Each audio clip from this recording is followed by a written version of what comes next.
I started to research Google, Facebook, and Amazon for my keyword, and I barely find anything in my native language, which in this case happens to be Serbian. So my question is, how should I do my research? Am I right if I do research in English for the keyword virtual assistant, which is the target market are local people in Serbia, Croatia, and Bosnia, who, by the way, all speak Serbian, as the course I'm planning to create is in Serbian too? Will this research give me the right results? Global virtual assistant market is huge, but is pretty much unknown here in Serbia. And I think now this is full circle. I think you're answering your own question in some way. Thought this will be an advantage for my course. Thank you for being so motivational with your live shows. My pleasure. And I'm so glad you asked this question, Nicolina, because it's really good. And I think more than ever, now as we're broadcasting this in 2016, the opportunities for native language courses and information marketing products and services is huge.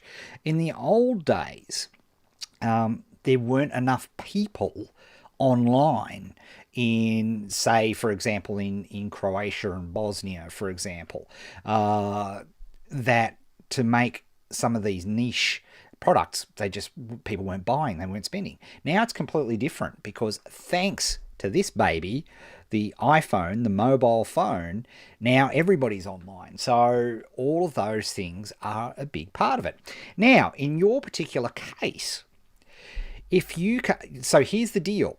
If you're going to do a native language program, which is what you are talking about, an information product, which I think is a great idea, please ensure that you do all your research in your native language. Okay, because now you can, of course, restrict your research and you can check for English in your native language. But if you're looking for, because there are a lot of information marketing, for example, I'm constantly amazed and jealous, frankly, because, I've got wonderful clients in Germany and all over the world, in Japan and so on, where English is a second language and they're learning their marketing. You, Nicolina, probably learning marketing in English, and it's your second language. I can barely speak English. So it's an amazing advantage. And yet, if you're doing an information marketing product, maybe doing that research in English as a general rule is not a bad idea. However, in your case, you're absolutely right. Now, if there's not a lot of mention, if you're doing general research and you can't see a lot of information for online virtual assistants, it means one of two things. Okay? One is there's no interest. Now, remember Dale's law of marketing. Every market is a market. In this day and age, every market is a market. We talk about this in the first week of the challenge, right? In the old days, you used to have to test to see if there was a market. It's not, every market is a market. If people are making money selling piano stool restoration ideas, if they're, valuing pottery, is a sequence dog parks of the United States is a market. If they're markets, every market is a market. So one is potentially there's just no, it's not a market with an immediate need. Okay. But what we have found as businesses expand, you've seen the trend everywhere else on the planet, particularly, in terms of English-speaking markets, United States, Australia, United Kingdom, and so on, where virtual assistants have become incredibly popular. So you can see a trend coming down the pipe, but it's not really being talked about inside of your particular country. So how do we get? So it's not a known need. Apple have become the largest company on the planet by creating products as a general rule, which people didn't need when they started. Nobody needed a portable iPod music player. Nobody needed it. There were plenty of phones on the market before the iPhone hit, right? And again, the Mac, with its point-and-click interface. So if you've got a market which is, it's worked in other areas and you think it might work in your particular region, but it's an unknown need, what do? Guess what? We create an experiment. So personally, what I would do, and I love Facebook for this, I would create a little campaign in your own native language and think about what are the biggest pains that a virtual assistant are solving. This is where understanding your market. is really, really important. And, you can, gosh, there are many reasons. Let's just pick one, where you're overwhelmed with tasks where you're not adding value, right?